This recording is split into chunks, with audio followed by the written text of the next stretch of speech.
G'day viewers, I'm making one of my rare calm videos today, even though it's a topic that makes me genuinely very angry. But I don't want to do any performative anger in this, in case it makes people think I'm cheapening the topic or trying to cash in, because this is something I take very seriously, makes me very angry, and I want to try and reach out to some of the men out here. I have learned in the past doing this type of thing, just calmly trying to reason with a particular group of men, has next to no effect on them because they're so entrenched in their way. For the people who say to me, you shouldn't shout and be angry all the time, you should be reasonable. It doesn't reach people much more effectively, and honestly, the shouting tends to make me happier. But for today, I'm going to do this calmly. There were 2 murders of women in Melbourne last week. One young woman murdered by a stranger on her way home from work, and one woman apparently murdered by her housemate. In both cases, the apparent perpetrator is 19 years old, and that in and of itself is really disturbing. 19-year-old murderers. Whenever cases like these come up, there will always be someone, in fact many someones, who talk about what the victim should have done or shouldn't have done. It was domestic violence. She shouldn't have stayed with him. It was someone killed at night walking alone. She shouldn't have been out by herself. What you need to understand when you talk about women need to take more care of their safety, women are always taking care of their safety all the time because they're pretty much constantly under threat. Women can't do a lot more to stop these murderers. What's needed is recognition this is gendered violence and the perpetrators are overwhelmingly men, and it's men who need to be addressed. Women don't need to be told how to take care of themselves. It's something they already know and practice. What's happening is male violence is normalized and men are not held accountable for their violent actions. Guys, when you respond to any conversation about violence against women with any variation of not all men, or you get into whataboutism, you are the problem. I'm sick of saying you're part of the problem. You are the problem. You are the core of the problem. The attitude that the victim of violence bears any responsibility at all is offensive, and it empowers the perpetrators of these acts. When you say, well, why are you saying all men do these things? I've never done it. You're being unfair to all men. What the perpetrators hear is, it isn't my fault. Women are at fault. This wouldn't happen if women weren't like the way they are. These guys, they do not see themselves as monsters. And that's the other dangerous thing.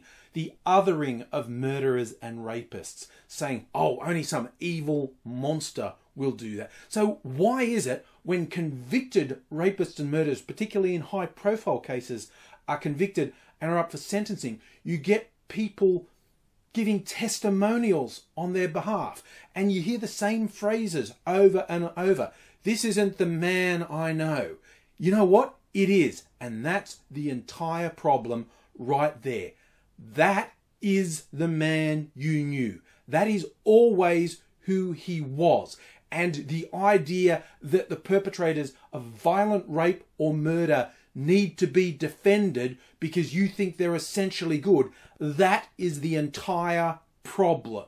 And I have to say, quite frankly, if your constant reaction to discussions of violence against women is to defend men and blame women, I don't believe you're innocent of being a predator or a harasser. I think your motivations are really obvious. Even if you're lying to yourself, other people can see what's driving you.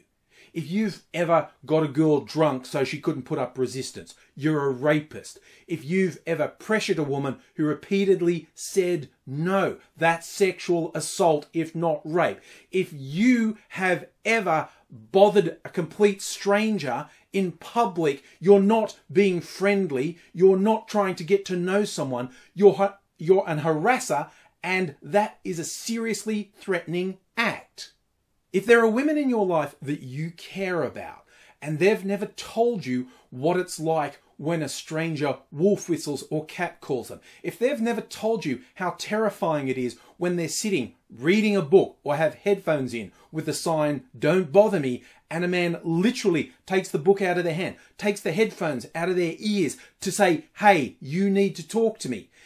If you've never heard a woman talk about how they're constantly de-escalating situations with threatening strangers, acquaintances, or even close friends because they know what can happen if the man feels antagonized, it isn't that it's never happened to them, it's that they don't trust you. And I think that's with good reason. In simple terms, men need to take responsibility for gendered violence. Every time you deflect, you are sending the message to the perpetrators of violence, it's okay what they're doing. What they're doing doesn't bother you.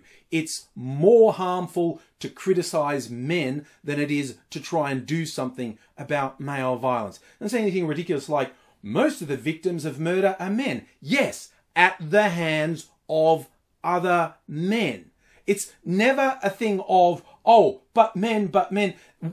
The violence that men do affects men directly as well. But try not to derail conversations. When people are trying to talk about the gendered nature of violence, when you try and equivocate, when you make excuses, when you try to derail the conversation, you are the friend and ally of the rapist and the murderer. I refuse to pussyfoot around that, okay? That is what you, at the very least, you are an active enabler of rapists and murderers. And the more you protest, the less I believe in your innocence, quite honestly. In simple terms, men need to stand up and take responsibility. Call out sexist, abusive, threatening, stalkery behavior when you see it. Hitting on someone who clearly doesn't want to be hit on isn't the way a stud behaves. It's the way a rapist behaves. And when you let something go, you are saying that it's completely acceptable. It's no defense to say you've never raped someone, you've never murdered someone, when you equivocate in the face of the out of control plague of male violence. Okay? You need to accept it, you need to own it, and women aren't going to be made safer even if they carry guns. Women are only going to be made safer when more men understand that this behavior isn't acceptable, and it's up to men to carry this message forward.